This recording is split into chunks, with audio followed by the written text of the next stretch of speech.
Shalom, selamat pagi semuanya. Sebelum memulai renungan pada pagi hari ini, kita berdoa terlebih dahulu.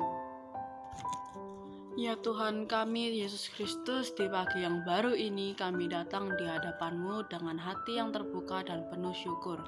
Terima kasih atas karunia hidup yang Engkau berikan kepada kami, dan terima kasih atas kesempatan untuk merenung dan mengalami hadirat-Mu. Terima kasih Tuhan Yesus, haleluya, amin. Judul renungan hari ini adalah Yohanes Pembaptis dan bacaan kita hari ini adalah Markus 1 ayat 7-8. Kemudian ia memberitakan, ada yang lebih kuat daripada aku yang datang sesudah aku. Aku tidak pantas membungkuk dan membuka ikat pinggang kasutnya. Aku membaptis kamu dengan air, tetapi ia membaptis kamu dengan Roh Kudus. Yohanes adalah seorang nabi yang disebutkan dalam Injil dan dikenal sebagai pembaptis Yesus Kristus. Ia muncul di padang gurun, memberitakan pemberitaan pertobatan dan membaptis orang-orang yang ingin mengaku dosa-dosanya. Meskipun dia memiliki pengikut yang banyak dan populer di kalangan masyarakat pada saat itu, Yohanes memiliki sikap rendah hati yang patut kita contoh. Yohanes adalah sosok yang rendah hati meskipun ia memiliki pengikut yang setia dan banyak orang datang untuk mendengarkan khotbahnya. Yohanes tidak pernah memandang dirinya sebagai yang terpenting. Ketika para pengikutnya bertanya tentang Yesus, dia berkata, "Ia harus makin besar, sedangkan aku harus makin kecil."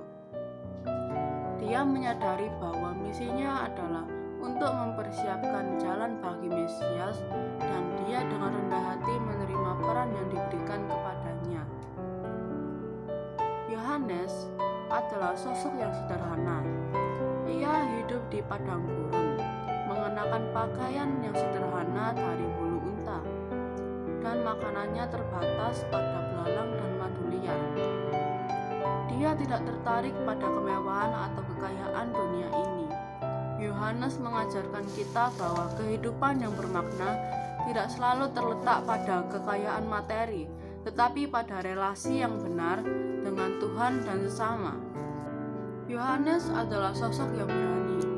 Ia berani menegur para pemimpin agama yang korup dan tidak setia pada ajaran Allah. Ia tidak takut mengungkapkan kebenaran, bahkan ketika itu berarti menghadapi penindasan dan penyaliban. Kekuatan dan keberanian Yohanes didasarkan pada keyakinannya yang kokoh akan kebenaran dan tujuan hidupnya yang luhur. Renungan atas kehidupan Yohanes Pembaptis mengajarkan kita banyak pelajaran berharga. Dia mengajarkan kita untuk rendah hati dan menyadari bahwa hidup bukan tentang diri kita sendiri, tetapi tentang pelayanan kepada orang lain dan ketaatan kepada Tuhan. Dia mengajarkan kita untuk hidup dengan sederhana dan tidak terpaku pada kekayaan materi, dan dia mengajarkan kita untuk berani menghadapi tantangan hidup dengan keyakinan yang kokoh pada kebenaran.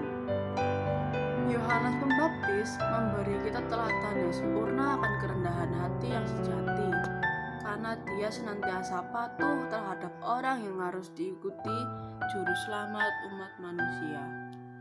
Dan kita juga harus tahu makna pembaptisan Yesus oleh Yohanes di Sungai Yordan. Pembaptisan ini dimaksudkan sebagai tanda solidaritas Yesus dengan manusia yang berdosa. Perlu diketahui pula bahwa sakramen pembaptisan sebenarnya sarana Allah untuk menghapus dosa manusia. Setelah pembaptisan, dosa asal dan dosa pribadi seseorang dihapuskan. Juga, mengapa kita perlu menyatakan pertobatan kepada Tuhan? Kita bisa menjadi bebas dari dosa-dosa kita melalui pertobatan itu. Pertobatan memungkinkan kita untuk tumbuh dan berkembang lagi secara rohani. Kesempatan istimewa untuk bertobat dimungkinkan melalui kurban tebusan Yesus Kristus. Dalam cara yang tidak kita pahami sepenuhnya, Yesus membayar dosa-dosa kita.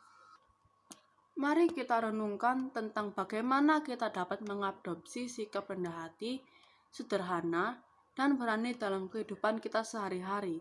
Marilah kita belajar dari contoh Yohanes Pembaptis dan menjadi pribadi yang lebih baik, lebih penuh kasih, dan lebih dekat dengan Tuhan. Sekian dari renungan saya hari ini. Sebelum menutup renungan pada pagi hari ini, alangkah baiknya kita berdoa terlebih dahulu. Ya Tuhan kami, Yesus Kristus, terima kasih atas waktu yang kami habiskan dalam renungan pagi ini. Kami bersyukur karena Engkau telah mengilhami kami dan memberkati pikiran kami melalui firman-Mu. Engkau adalah sumber kebenaran dan kebijaksanaan. Dan kami berterima kasih karena Engkau telah memperkenalkan kami kepada kebenaran-Mu. Terima kasih Tuhan Yesus, haleluya, amin.